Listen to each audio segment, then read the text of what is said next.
Cheap and Easy Guitar Mod 3, fitting a tremolo stop. This is a typical tremolo stop. They're usually just a piece of angled iron with a grub screw and two self-tapping screws to hold them in place. The grub screw is mounted through the angle iron and is used to adjust the tremolo stop later. They are usually used on a floating tremolo system. A floating tremolo system is one that can move up and down. The tremolo stop is fitted at the back of a tremolo system, and it either prevents the tremolo arm from being pulled up or it limits the amount of movement, so you can still pull the tremolo up but only partially. Here's how to fit a tremolo stop. The guitar we're actually going to do this mod in is my budget 7-string guitar. Even though it's got 7 strings, the process is exactly the same as on a 6-string guitar. So the first thing we need to do is take the tremolo off, so that when we put the guitar on its face we don't scratch it or damage it. If you haven't got a clean surface, or you're doing it in an ad-lib fashion, it might be a good idea even to put the guitar on a cushion, so when you turn it face down you're not going to damage it. So that's the next job. So we turn over the guitar and put it face down.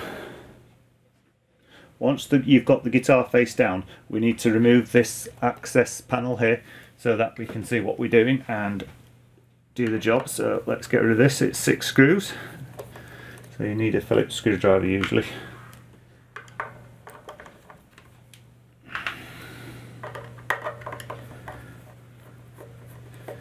Right, once you've removed the access panel you can see behind it and see what we have to do, what's available. Now this is a really handy guitar because you can see it's got 4 springs. More commonly they've got 3 with 1 in the middle, and then you have to mount the lock either side. Just find a suitable gap. But this is absolutely perfect. We've got a gap in the middle where to fit the tremolo lock. The tremolo lock comes in 4 pieces. We have the actual trem lock itself, a grub screw, and 2 screws to hold it in place, the 2 self-tappers. So I won't put those so they'll roll away, but we don't need the self-tappers now. But what we need to do is actually screw the grub screw into the lock itself. Now beware when you do this, only one side has got an Allen key hole in it, so you need to make sure the Allen key hole is facing backwards and not forwards. And we screw it in about halfway just for the time being. I'll do that. Once you've screwed the grub screw in about halfway, you can then try it in the slot, see how it works. Will it fit? And that's perfect there. However, the grub screw is too far in there. These should be set so that it is just behind the level of the wood, so that it won't interfere with the tremolo when it's not in effect. Now this is quite close, that tremolo is quite close to the wood anyway, so it only needs to be, I reckon that's about right. That's actually, it could even be closer to the wood, but this is quite a strange one that the tremolo is quite close. Let's just check the weight of the guitar on that isn't affecting, and it is slightly, but not much. Even so, I would set it, this one, I'm going to set it about 5-10 mils behind the wood, the edge of the wood, and that's well out of the way of where it could affect the tremolo when we want it disengaged. So when we screw it back in, it won't affect the tremolo, yet there'll be enough thread sticking out so that the grub screw is not going to fall out. So next thing we need to do is mark it up ready. Right, so what we do now is we want to make sure it's exactly in place where we want it. So we just make sure it's as central as we can get it. Really, a lot of this is cosmetic because, I mean, nobody's ever going to see it. It's just got to be functional. And then once you can either do this with a pen if you want, or you can mark a place where you're going to screw straight away. I prefer to just go straight with it, so I'm going to mark that. And there's one place for the screw. So what I'm going to do is put the first screw in first. Notice I didn't put it right up against the edge, just gives us a little bit of adjustment. I'm just going to check that the screw provided isn't going to go straight through the wood and come out the other side. Now there's loads of room there. So then we're going to put the screw through there. There we go. It's a self-tapper, so it doesn't need to be threaded, it doesn't need to be drilled, it will thread itself. of the wood. There we go.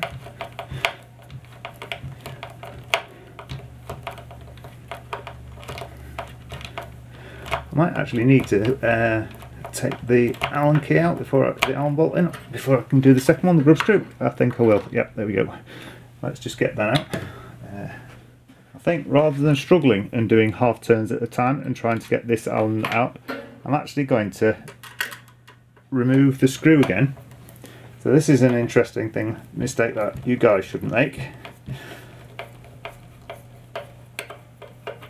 So I'm going to take the screw out, and then I'm going to get rid of the grub screw, and this will give me better access to the whole trem stop. So now I'll put that back in. There we go, without the grub screw.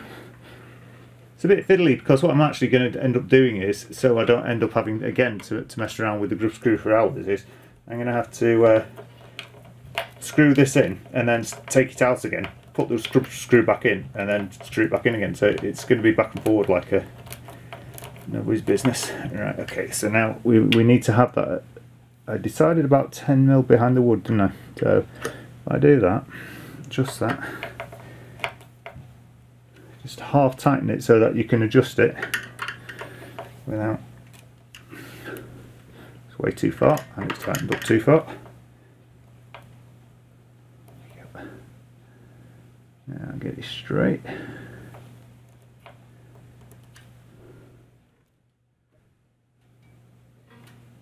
That'll do nicely. There we go. That's not touching. You don't want it touching the springs if you can avoid it, because if it touches the springs, it will cause nasty vibrations and stuff. So, second screw in.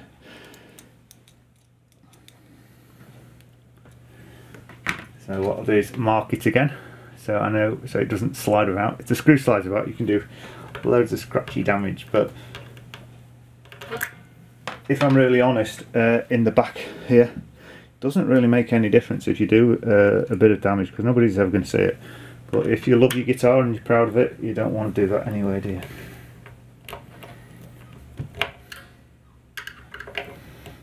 Remember the cardinal rule when you're talking about screwing anything into, and I suppose any screw into any wood, but especially into a guitar, is don't over tighten, because it will strip. Now, and remember with the grub screw, make sure the Allen key side is this side. Obviously when you tighten it up, if you put the Allen key on the other side, you won't be able to adjust it because it will be against the trim. So this is going to be the fidgety bit now. Let's get the bugger in.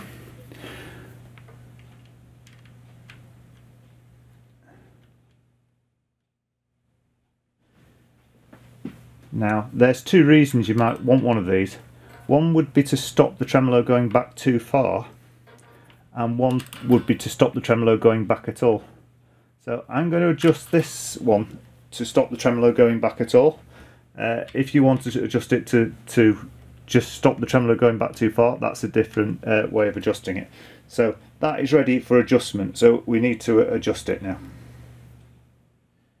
Right, in order to adjust this, so we're doing a flat trem so it can be adjusted down but not up. So we want to first get the weight off the actual tremolo arm so that we're not adjusting it inaccurately. So I'm going to turn the guitar onto its side. There we go. Right, what I've got to do first is adjust the actual trem stop up to the point where it's just touching the tremolo, so it's just stopping the tremolo from moving. So let's do that first. So we're not putting any force on it, it's just got to just touch it literally. Right, let me just check the actual tremolo by, still a bit of movement there, so I'll just do it a tiny bit more.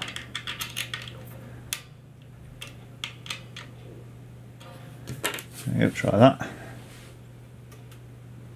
Tiny bit of movement, half a turn more.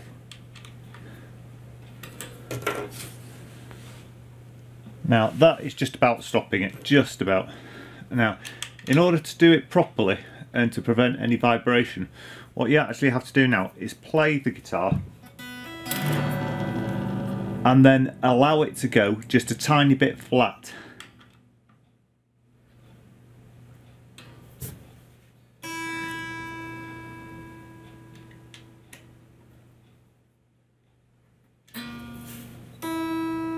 There you go.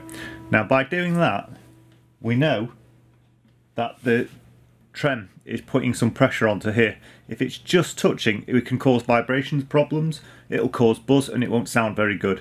Now we know that's adjusted. So what you've got is the tremolo can't go this way, but it can go that way. Let me show you what that means from the front. Obviously, when you finish all this, you'd have to tune the guitar up properly. Right, so let's put the tremolo on. I'm not going to fasten it, I'm just going to put it on loosely. Now you can see what it's actually done is, the trem will still affect the guitar that way, but it can't take it up. So, and in fact you can hear it, if you listen carefully, I don't know if it'll pick it up on the microphone, you can actually hear it clicking as it goes against the stop. And that's stopping it from going that way. Now this may seem like a pointless thing to actually get rid of that functionality, but I know many guitarists, new guitarists, who bought a Floyd Rose without really understanding them, and the full floating tremolo has just been a pain in the neck. I'll explain why now in graphic form so it's easier for you to see. A floating tremolo system is like a seesaw in that it should remain balanced. If more than normal pressure is put on one or more strings, it will cause the whole floating tremolo system to swing, and this will cause the other strings to go flat. By the same token, if less pressure is put on the strings, then it will cause the other strings to go sharp. Here it is illustrated with a guitar.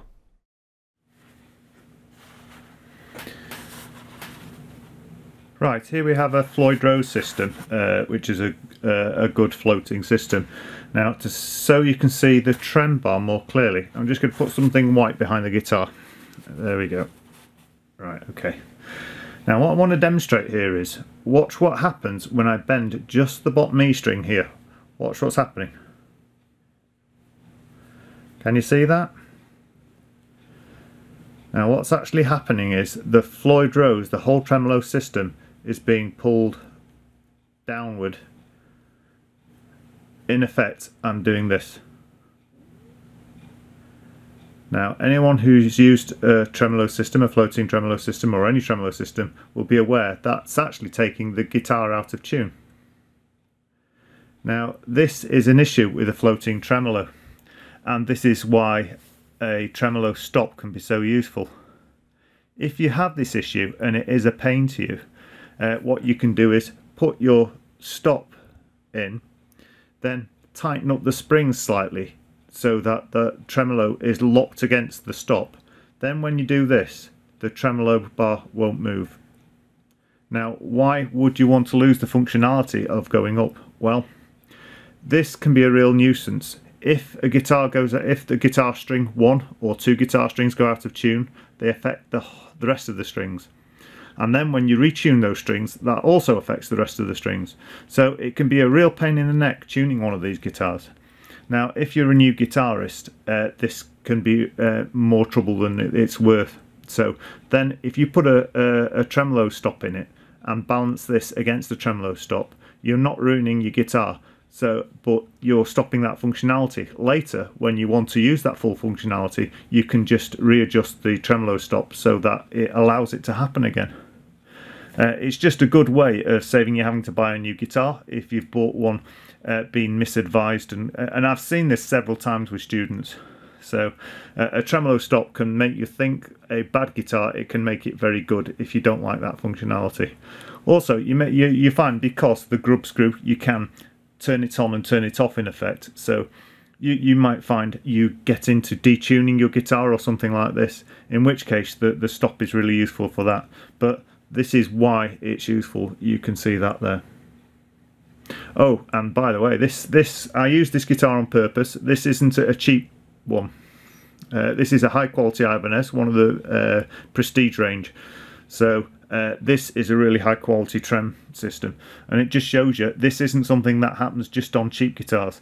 This is something that happens on expensive guitars, and it's just because of the physics. This is basically a seesaw.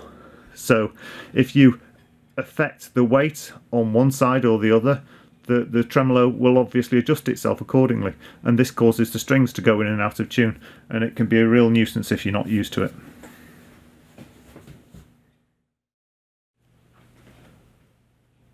Once you're 100% happy with the adjustment and you've finished, you can turn the guitar back over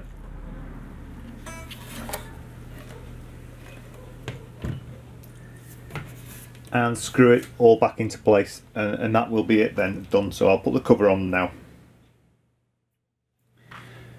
If you're really keen and you want to spend some time, you could actually cut a hole in this plate so you can get your Allen key through, so you can engage and disengage the stop when you wanted it. I mean, that's the joy of it. Once it's been fitted, it's easy to just disengage it by screwing back the grub screw, and then engage it again by screwing forward the grub screw. So, there we go, put this together and it's finished. Remember, it's really important to remember not to over tighten these plastic panels. One of these days I'll get a plastic panel that's damaged or a bin product, and I'll show you what happens if you over tighten them. They split so easily. It's ridiculous, and you don't want to have split plastic panels because they then catch on your clothes and it gets worse. So there we go, all done.